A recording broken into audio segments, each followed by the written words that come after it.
आं कमलाकान्त बसुमतारी बड'लेण्ड इंखं टेलिभिजननि स्टुडिअ'आव आं दिनै आसामनि गिबि सारिनि रादाब बिलाइफोरनि बिलाइयाव सेबखांजानाय गाहाय रादाबफोरखौ फरायथिनो थाखाय नोंथांमोननि सिगाङाव नुजाथिदों। गिबियावनो लाबाय सानसेयारि बड'लेण्ड इंखं। बेहाय गिबियावनो दङ आसाम बिजेपि सोरखारनि 100 सान आबुं जानायाव केबिनेटआ गोनांथार फोसावदों। जे 100 सान जाबाय आरो 100 उथ्रिसारनाय बिदि बिथांमोना होदों। बेनिफ्राय चिरां जिल्लायाव दैबानाजों खहा जानाय ओनसोलाव गार्जेन मन्त्रि उर्खाव ब्रह्मआ नायदिंहैदों। बेनिफ्राय दै फुंखा बिफानाव मावफारियाफोरनि गोहैले आखु, बे गोहैले आखुखौ गोख्रै खालामनो थाखायनो आरो माखासे माबाफोरखौ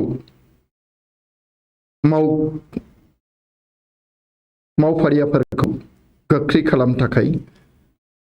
आखायाव राहा लानांगौ जानानै फैदों। बेनिफ्राय जाबाय मा DID सिजन 5 आव देरहासार प्रनिता स्वर्गियारिनि बिमाया गावखौ फोथैनानै लाबाय। दुखुनांथाव बियो।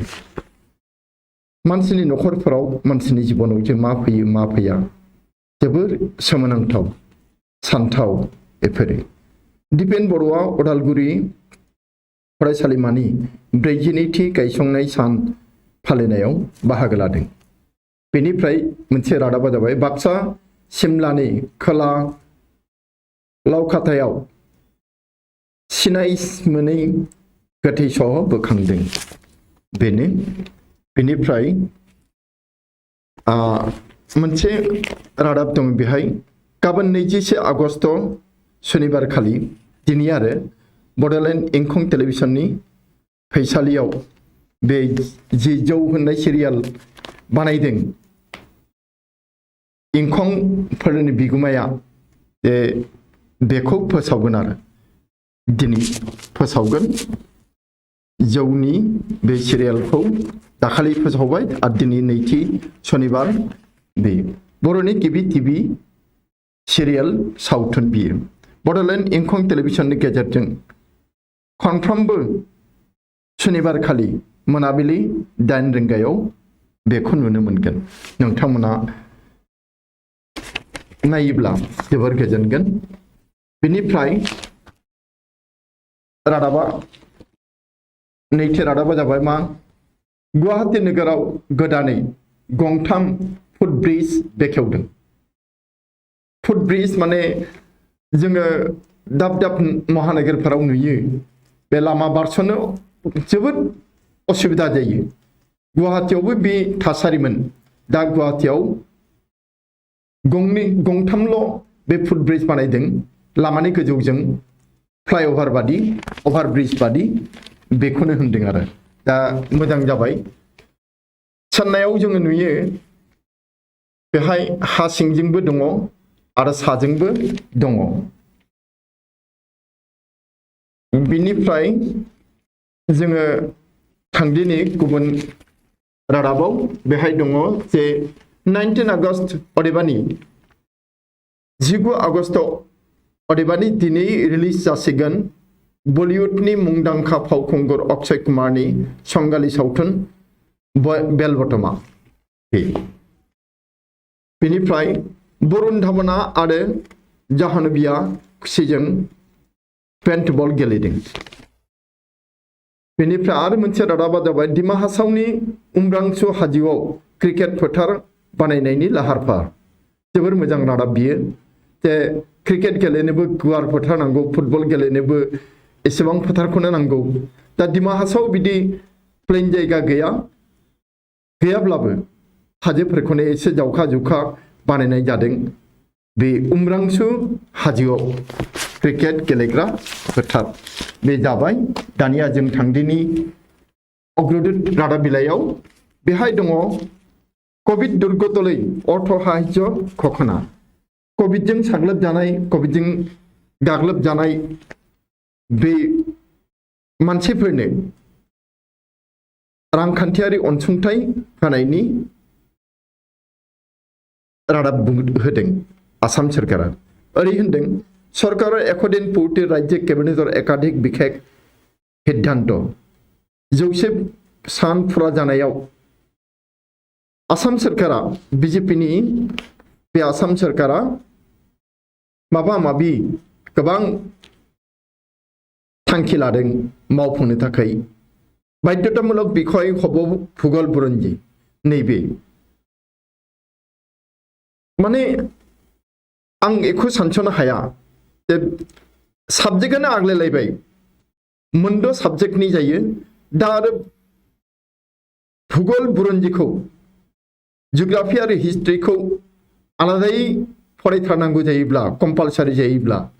जे मेट्रिक आनजादफोरा बेसे नम्बरनि जाहैगोन फरायसाफोरा बेसेबां फरायनांगोन एकत्रीकरण हब सेवा शिक्षा संसद आरो शिक्षा संसद थानाय नंला Assam higher secondary education council बेबो सेवाजों सेकेन्डारि एजुकेशन बोर्डजों सामिल जासिगोन आरो 9 निफ्राय 12 बेहाय गेजेराव जेबो गावखुंनाय गैयि जासिगोन अरुणोदय धन 1000 बृद्धि आरो अरुणोदयनि रांखौ 830 निफ्राय 1000 खालामनाय जाबाय बिनिफ्राय बित्तीय दिखत अखम देखर शक्तिशाली राज्य नंगौना नङा बुंसनो हाया नाथाय बेहाय रादाबा बुंदों जे रांखान्थि बिथिङाव आसामा गासै हादोरनि मादावनो मोनसे गोख्रों मासियाव दङ गोख्रों पजिशनाव दङ बेनिफ्राय 2 कोटी मूल्यर ड्राग्स सह नगद 21 लक्षाधिक टका जब्द 2 कोटी रांनि ड्राग्स जों लोगोसे नगद 21 लाख रां हमनो मोनदों ड्राग्स रोगाग्राफोरनिफ्राय रादाबा दुतनिफ्राय फैदों बेनिफ्राय अल इंडिया हह दुटा बृहत सागस्थिरि बिरुद्धे कठोर स्थिति आल्फा साधनर आल्फा साधना मोनसे हुमखि होदों अल इंडियाखौ जे बेहाय जि थिसननाय अल इंडियायाव बे आसामनि नोगोरारि बांसिनानो जानांगोन गुबुननि सिमा होनो मोननाय नङा आरो कन्ट्राक्चुएल नङा पार्मानेन्ट साख्रि होनांगोन बे आरो दा आल्फाया बेखौ हुमखि होदों बेनिफ्राय आफगानिस्तानाव भारतीय दूतावासर दुआर तला भाङि ताण्डव तालिबानर नायदो आरो जे आफगानिस्तानाव थानाय भारतनि जि एम्बेसिनि अफिस बेहाय दरजानि तालाखौ सिफायनानै माबा आवसारि खालामदों इनिफ्राय जाबाय मा साग्रुद्ध करे पेखि सिङि गजनेर नजन हाजारा हत्या तालिबानर अना खानानै 9 मानसिखौ रोदा हासनानै फुथारदों तालिबानफोरा हाजारा जातिनिखौ आरो जायगाया जाबाय गजनी बेनिफ्राय साकरिर प्रलोभनेर धर्षण अभियुक्त एनआरएलर ज्येष्ठ বিষয়াক গ্রেপ্তার পটনাগর কর্তৃপক্ষের ব্যবস্থা গ্রহণের বিপরীতে গাপ দিবলৈ চেষ্টা করার অভিযোগ ষড়যন্ত্র আখ্যা কোভিডত আক্রান্ত অভিযুক্তর তে চাকরি होगोन होननानै एनआरएल नुमलिगढ़ रिफाइनारिनि सासे माबाया मावफारिया गिदिर अफिसार बियो सासे आइजो इन्जिनियारखौ माबा लोंनायाव निसा होदेरफानानै बेखौ सेन्सलाइज खालामनानै जिनाहारि खालामदों दा बेखौ हमनो मोनबाय नाथाय एनआरएल नि बिबानगिरिया बे जाथायखौ दोनखुमानो नाजादोंमोन दा दोनखुमानो होनो नाङा बेफोरखौ हमथानांगौ बिनिफ्राय ददर मधर मनेरे बीजेपी जग दिबले हाजु विधायक फनी तालुकदार भबानिपुरनि एमएलए एआईडिएफ निफ्राय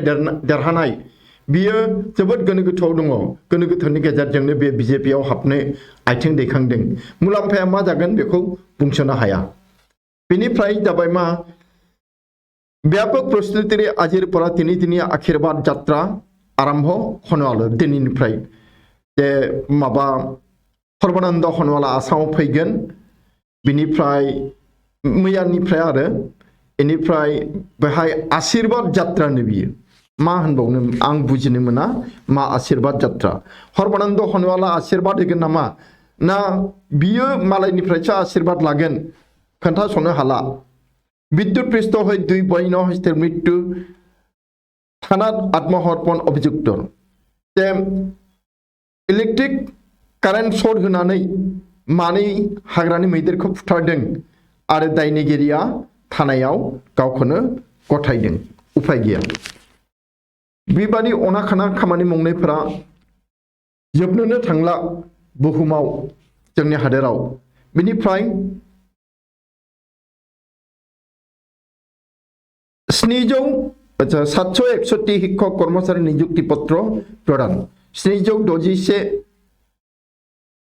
फोरोंगिरि आरो मावथि केरानियारिफोरनो आरो सुबिदारबो जानो हागौ दा बिसोरनो थिसनथाइलाय गथायदों एपइन्टमेन्ट लेटार गथायदों बेनो बिनिफ्राय बाहाय आरो रादाब दंबावो बे रादाबा जाबाय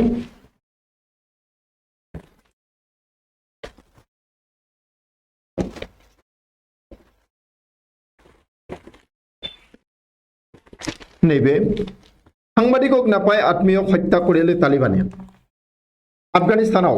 माखासे জার্নালিস্टफोर दङ জার্মাनिनि मोनसे DW होननाय याव मावनाय बिसोरखौ फुथारनो तालिबानफोरा नागिरगासिनो दङ आरो नखराव बे खौरांगिरिखौ मोनैनि थाखाय बेनि माबाखौनो बाय बाहागिखौनो गावथारदों अनाखानानै बेनिफ्राय तालिबानर भयत मार्किन बिमानत उथि देख त्याग आफगान पप तारकार आफगानिस्तानावबो पप मेथाइ रोजाबग्रा दंमोन बियो तालिबानखौ गिनानै एर'प्लेनाव गाखोनानै खारखुमाबाय नोंथांमोना रादाब बिलाइखौ बुथुमनानै फरायदो बे सासे आइजो मा मुं बेफोरखौ मिथिनो हागोन आंनि आखायाव सम गैया बेखायनो नोंथांमोननो फरायनानै फुरायै खोनासंहोनो हाला बेनि थाखाय निमाहा बिबाय आफगान इस्युड बाइडेनर जनप्रियता ह্রাস आफगान इस्युड बाइडेनर जनप्रियता ह্রাস जोबोद मोजां जादों बियो दा आफगानिस्तानखौ आलाय सिलायाव गालांनानै बे जो बाइडेना आमेरिकानि सान्थ्रिफोरखौ बोखांनानै लांजोब्बाय आरो दिनै बेहाय मा जादों जोबोद इनाय खालामबाय तालिबानफोरा मानसिफोरखौ गावथारलाबायबाय फुथारलाबायबाय बेसेबां हिनजावफोर हौवाफोर गथ'साफोर आलाय सिलाय जादों बेखौ जो बाइडेना आगोलाव सानाखैमोन हेरिसनक आमेरिकान राष्ट्रपति हिसाबै बिसारे 43% मार्किन नागरिके दा हेरिसन होननाय सासेखौसो जो बाइडेननि सोलायै डनाल्ड ट्राम्पनि सोलायै हादोरगिरि महरै नागिरसै जो बाइडेननि जी मोजां मोनजानाय मानसिजों बे अनजिमाया जोबोद खमायबाय बेनिफ्राय जादों मा पश्चिमिया पोशाक त्याग কৰিবলৈ बाध्য হল যুব प्रजन्म हिजाब बरखा परिधान महिला जायफोरा खारखुमायाखै खारखुमानो हायाखै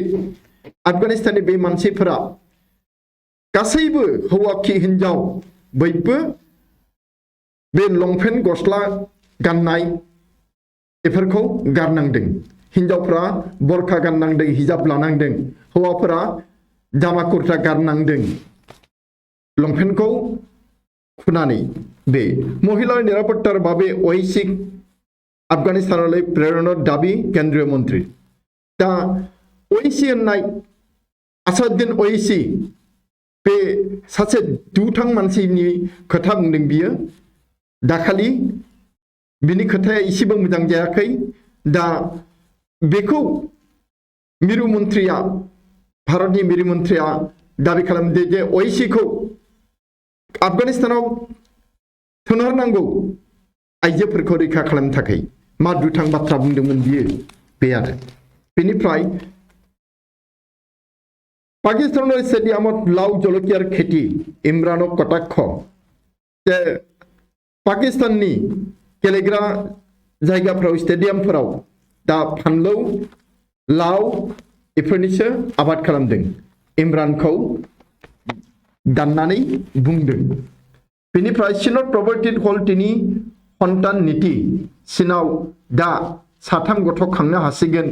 बे खोथाया जाबाय मानोना मानसिफोरा गथ'खौनो खांला जोबोद मानसि खमायबाय एखायनो सिना दा नैबे मन्त्रखौ लाफिननांगौ जादों बे पलिसिखौ लाफिननांगौ जादों भारतर 57.16 कोटी लोकर टीकाकरण सम्पन्न हल भारताव बेसेबां मानसि दङ 135 कोटी मानसि दङ बिनि मादाव खालि 57 कोटी मानसियाल' कर'ना भेक्सिन लादों बा लानो मोनदों आरो लाबावनांगोन बेनिफ्राय नेपालाव अलिर दलत विभाजन निश्चित बै जे अली केपिएस अली होननाय आगोलनि गाहाय मन्त्रि नेपालनि बिनि जे दोलो बे दोलोआव गावस्रानाय फैसिगोन बेबो चीनजों जोबोद लोब्बा लागासिनो दङ अलिया इजराइलाव पुनर कर'ना आक्रान्तर संख्या उद्वेगजनक हारत बृद्धि इजराइलाव कर'नाजों गाग्लोबजानाय मानसिनि अनजिमाया जोबोद बांदों बेनिफ्राय जोङो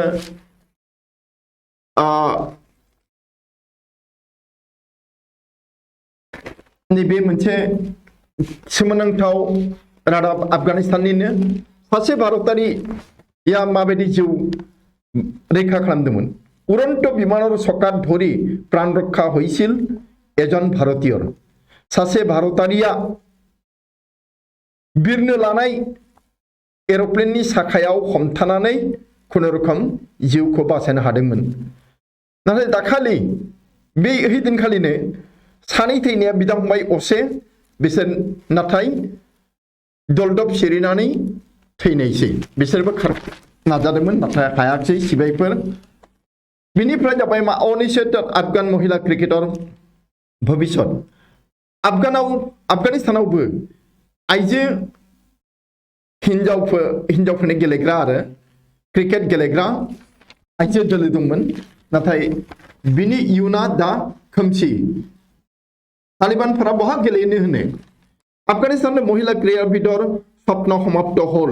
काराटे खेलुवै सासे काराटे गेलेग्रा आफगानिस्तानी हिनजावा बुंदों जे आफगानिस्तानाव आइजोफोरनि जे खेलाखौ लानानै सिमां नुनाय खेला गेलेनाय बियो जोबस्रांबाय बेनिफ्राय लाभलिनाक बिलाखि बाहन उपहार दिले रेन' इन्डिया होननाय कम्पानिया लाभलिनानो मोनसे मार्सिडिस फोरबादि रल्स रयस फोरबादि जोबोद दाम गोसा गारि बान्था होदों गिफ्ट होदों অনুশীলন নহয় অলিম্পিকৰ সাফল্যৰ চাবিকাঠি যৌন সম্পৰ্ক তিনিবাৰৰ স্বৰ্ণজয়ী সাঁতোৰবিদৰ দাবী बे नंखाय बाथ्रा एखे बे सोनाबारि हिनजावफ्रा जा ता खोथा बुङो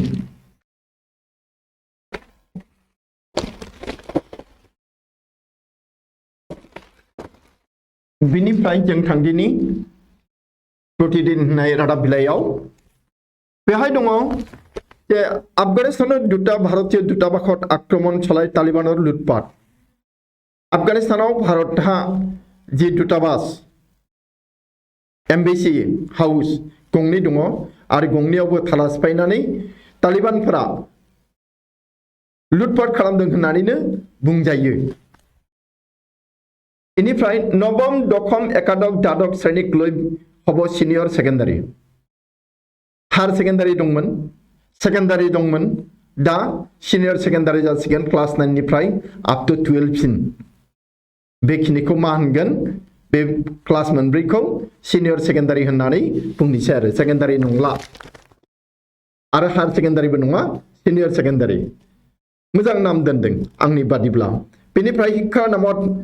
ব্যৱসায় চলাই অহা বৃহৎ সংখ্যক শিক্ষানুষ্ঠানেই সঁহাৰি দিয়া নাই নিয়ামক কমিটিক মাত্ৰ 1700 বিদ্যালয়ৰহে নাম পঞ্জীয়ন মাসুল আইনক ভেঙুচালি ব্যক্তিগত স্কুলৰ প্ৰাইভেট স্কুলफोरा आसाम सरकारनि जि आरो भारत सरकाराबो होदों जि मासुलनि रेट बेखौ मानियाखै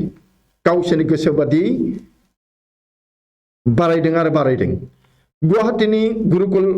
ग्रामार स्कुला जरिमानाबो फोनांजाबाय आरो बै गथ'फोरनि बिमा बिफाफोरनो एडमिशन फिसखौ माखासे फिदिंफिननो बिथोनबो होजाबाय। बेनिफ्राय जाबाय मा राज्যৰ হিৰোডে স্পৰ্শ কৰিছে চৰকাৰে গ্ৰহণ কৰা পদক্ষেপে যে गिबि मन्थ्रिया बुंदों যে सोरखारा आसाम सोरखारा जि हाबाफारि नाजावदों जि खामानिखौ मावदों बियो रायजोफोरनि गोरबोआव नांदों मोजां अनसुंथाइ मोनदों बे आरो फट'कार फेन हल मुख्यमन्त्री 10 लाख टकार ग्रेजुइटि घोषणा गिबि मन्थ्रि आसामनिया मोनसे ग्रेजुइटि फोसावदोंमोन 10 लाख रांनि बे नाथाय जाफुङाखै अबखरि शिक्षक कर्मचारी उजारिले खब जायफोरा रिटायार जानाय फोरोंगिरि आरो मावफारियाफोर बिसोरो गोसोआव हाम गिज्रा मोननाय बा बाजानाय फोरमायदों। बेनिफ्राय तृणमूल सरकाराव भूपेन बरार कटाक्ष कांग्रेसनि आफादगिरि हादोरनि आफादगिरि भूपेन बराया हिमन्तनि सोरखारखौ सोंखारिदों हिमন্ত বিশ্বৰ আমলত हात भनिरे अखমৰ सम्पर्কৰ চৰম অৱনতি जे 7 सिस्टार्स बै 7 सिस्टार्स नि मादाव आसामा गंसे दा मा जाखो सिक्किमाबो दंफायो दा नाथाय सोमोन्दोआ गंसेजोंबो मोजां नङा बिदि खोथा बुंदों। सहकर्मी जुबतिक जौन निर्यातन एनआरएलर उप महाप्रबंधक निहार प्रसाद शर्मा बे एनआरएल नि गाज्रि खामानि मावग्राया जाबाय निहार प्रसाद शर्मा बे सासे गाज्रि मानसि बिनो जे सासे आइजो इन्जिनियारखौ जिनाहारि खालामदों। बेखिनियानोसै प्रतिदिननिफ्राय दाना फैदिनि जोङो गांसे रादाब बिलाइयाव नियमिया बार्तायाव दङ जे आडम्बरपूर्ण অনুষ্ঠানের বিপরীতে জনহিতৈষী आसनिर শুভাरम्भ मुख्यमंत्री जे जोङो हाबाफारिफोरखौ माबा फोरबोआरि फालिनायफोर बिराद गाजा गोमजा खालामो थाखा फैसा खरस खालामो नाथाय बे थिग नङा अनारम्बर जानांगौ बेहाय लाबिलाखिदा थानो नाङा नैबे खोथाखौ इंगित होदों आरो कर्मनायक दा आसामनि गिबि मन्थ्रि हिमন্ত বিশ্ব शर्माखौ सोरबा मुं दोनबाय कर्मनायक बकत 100 कोटी टका बहेरे बृद्ध आरोहिक आश्रय गृह निर्माणर घोषणा दा बक होननाय जायगायाव ओरै खोला कामरुप बेहाय 100 कोटी रांनि मोनसे बोराय आरो उन्दैफोरनि सथबबादा बानायगोन मोजां इयो मानोना आजिखालि गोबां फिसालाफोरा बिहामजोफोरा बिहाव बिखुनजोखौ बिमा बिफाखौ नायलिया दा बोराय बुरै समाव आलाय सिलाय जायो बेखायनो नैबे राहाखौ लानांगौ जादों। बेनिफ्राय जाबाय मा किशोर किशोरी वैक्सीन प्रदानत केन्द्रर अनुमोदन मिरु सरकारा लाइमोनफोरनोबो कर'नानि वैक्सीन होनो थोनबाय गनायथि होबाय। बेनिफ्राय जाबाय मा कान्दाहार हेरातत भारतीय कन्सुलेट लन्डबन्धकारि निले गारि जे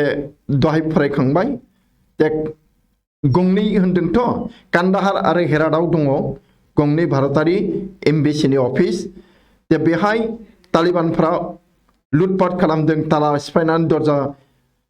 बेखेवनानै आरो गारि दंमोन गारिखौबो लांखारबाय। बेखिनियानोसै नियमिया बार्तानिफ्राय बिनि उनाव फैदिनि जोङो अखमिया खबर होननाय रादाब बिलाइयाव बेहाय दङ जे 5 বছরের বিকাশৰ অনিৰুদ্ধ যাত্ৰাৰ অংগীকাৰ খনাপুৰ চৰকাৰী বৃদ্ধাশ্ৰম মুকলি মুখ্যমন্ত্ৰী মন্ত্ৰী অজন্তা নেওগৰ ভূমিকা ভূয়সী প্ৰশংসা যে সোনাপুर होननाय जे गुवाहाटीनि खाथि सोनापुर होननाय जायगायाव मोनसे बोराय बुरैफोरनि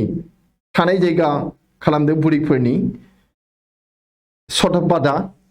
दा बेखौ मैया बेखेवबाय चिफ मिनिस्टारा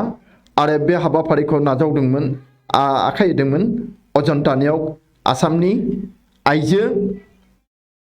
रांखान्थि मन्थ्रिया बिथांखौ बाख्नायसोदों बेनिफ्राय आरो बाख्नायथावबो जादों बेनिफ्राय जाबाय मा प्रतिখন हाइस्कुल उन्नीत हब उच्चतर माध्यमिकलै जुनियर कलेजत থাকিব नवम दशम श्रेणी जे गंफ्रोमबो हाइस्कुलखौनो हायर सेकेन्डारियाव लांसिगोन महर होसिगोन आरो जुनियर कलेज थानाय नंला चिफ मिनिस्टारा बे खोथाखौ बुंदों बेनिफ्राय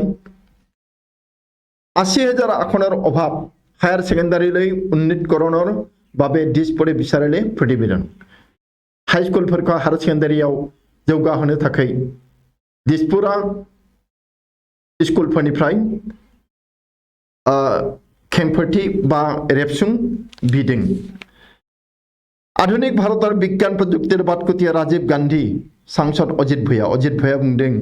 बाख्नायना जे राजीव गांधीया गोदान भारतनि गोनोखो आरो टेक्न'लजिनि लामा एवस्रांगिरि बेनिफ्राय मिजोराम हिमान्तत शहीद 6 आरक्षीर परियाललै सरकारि नियुक्ति पत्र प्रदान जे मिजोरामाव पुलिसफोर गावथार जादोंमोन मिजोराम बर्डाराव बे नखरनि सोद्रोमा साफा साफानो मा साख्रिनि थिसनथाइ लाय गथायदों बेनिफ्राय अखमिया खबरनिफ्राय रादाब बिलाइ एसेखिनियानोसै दानिया जोङो थांनोसै दैनिक जनमभूमि होननाय रादाब बिलाइयाव बेहायबो बे एखे रादाबफोरानो दङ थेवब्लाबो नैबे एसे आलादा रादाब सरकारि जलसिंचনৰ अवस्था तथैबस सोरखारि जि दै सारनाय बे आसनिया बा बे माबाया राहाया एखे दुखुनांथाव आहार हाउन माहत নহल पर्याप्त बरखुन बहु ठाइत নহल हालि धानर खेति सन परिरल पथार अखा जोबोर खम देग्लाय माइ गायनाय समाव अखा नांगौ नाथाय देग्लाय आसामाव अखा खम दा सेप्तेम्बर दानाव अखा हानानै मा जानो बे आरो दा गोबां जायगाया माइ गायजायाखै सोन गोग्लैनानै थाबाय जलवायु परिवर्तननि नेतिबाचक प्रभाव बे मानि थाखाय जादों बे जे क्लाइमेट चेन्ज बेनि थाखाय जादों आरो बे क्लाइमेट चेन्जआ मानि थाखाय जादों जों मानसि जाथिनि मानसिनि आवसारिनि थाखाय जेरै मेरै दंफां लाइफां गाव दानफायलाबायदों हाजो जावखालाबायदों नैबे एबार नाहिल बारिखात बतर देग्लाय दैज्लां बोथोर फैयाखै होननानै बुंजायो बेनिफ्राय बाध्यतामूलक हल भूगोल आरो बुरन्जी देग्लायनिफ्राय भुमखौरां आरो जारिमिन बे आयदा मोननैया कम्पालसारि जासिगोन बयबो फरायथारनांगोन बे जादों आरो बेनिफ्राय जाबाय मा फलुआ हिपेनेरे 20,000 गामसा बुवार लक्ष्य थागिबि बा जायगानि सि दाग्राफोरनि जोहै 20,000 गामसा दानायनि थांखि लादों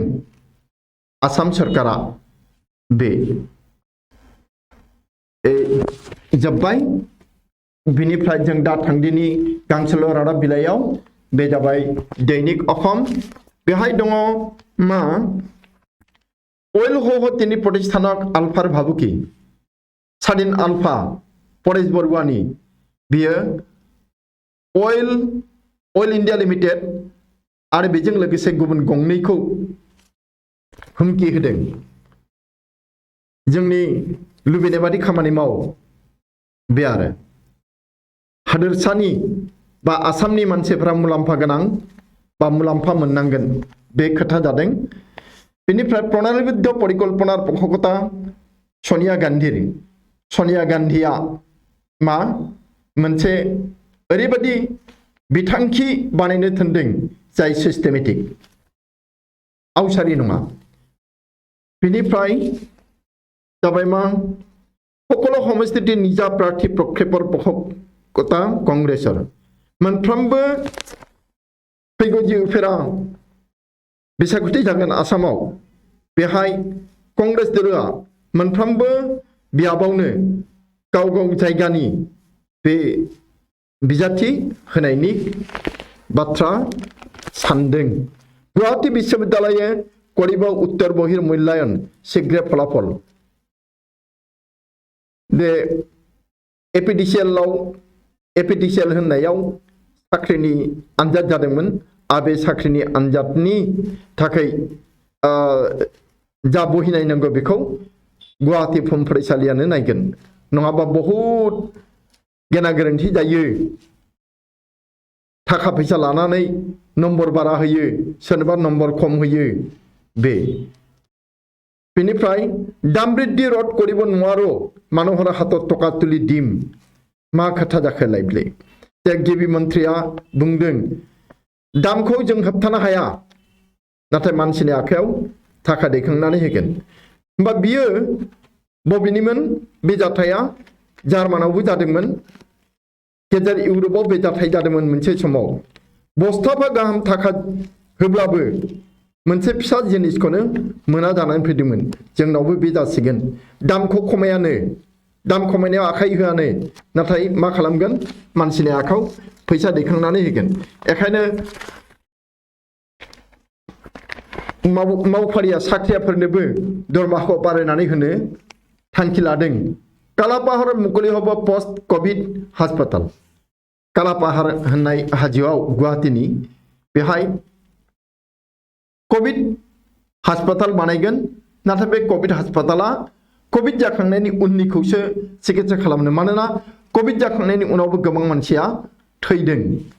बेखौ साननानैनो बे राहाखौ खालामदों। मरापाट निगमर 2 बिखया आटक। बांला नखर बाबै साकरिर परा खेदिले महिला।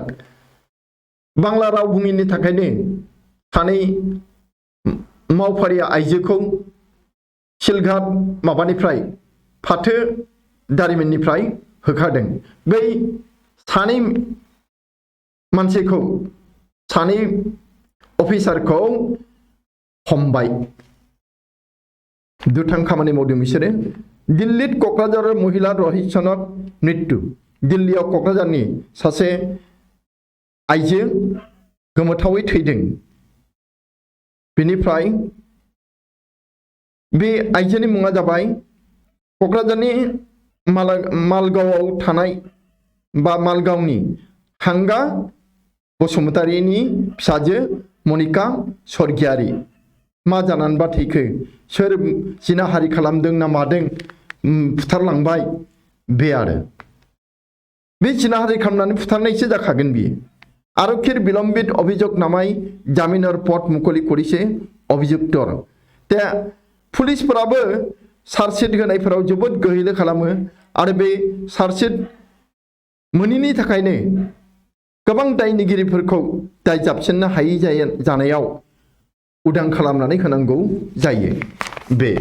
बेनि उनाव फैबाय उच्च परिजार प्रशिक्षण लवार मन लाभलिना। लाभलिनाया गोसो खालामदों जोबोद गोजौ थाखोनि मा नांगौ? फोरोंथाय नांगौ, कचिं नांगौ। बेनिफ्राय लाल रेमसियामलै मुख्य प्रशिक्षकर साकरि। बे मिजोरामनि आइजो बियो हकी गेलेग्रा। देग्लाय टकिअ अलिम्पिकआव भारतनि दोलोआव थाफानानै गेलेदोंमोन। बिनि मुङा जाबाय लाल रेमसियामी। बेनो मोजां कच होनायनि बाथ्रा। गावखौनो कच खालामबाय आरो कचनि साख्रि होबाय। मा साख्रि होबावनो? हकी फोरोंग्रा कचनि साख्रि। बेनिफ्राय लं जाम्पर फाइनालाव साइली विश्व एथलेटिक्स अनुर्ध 20 चेम्पियनशिप बे नाइरबियाव जादों। दा बेहाय लं जाम्प बारग्रा साइली होननाय आइजोआ फाइनालाव थांबाय बे भारतनि। बेनिफ्राय डिब्रुगढ़ जिला जुद हन्थार जरुरी सभा अधिनायक कोहलीरे आलोचना BCCI शीर्ष पदवीधारीर जे माबा बोरैहाय भारतनि क्रिकेट गेलेनायखौ जौगाहोनो हायो, देरहानो हायो, बेनि थाखाय बाथ्रा रायलायदों टीम इंडियानि कैप्टेन विराट कोहलीजों BCCI नि गोजौ थाखोनि मावफारियाफोरा एसेखिनियानोसै दिनैनि जि रादाब फरायनाय बेखिनिखौनो फरायबाय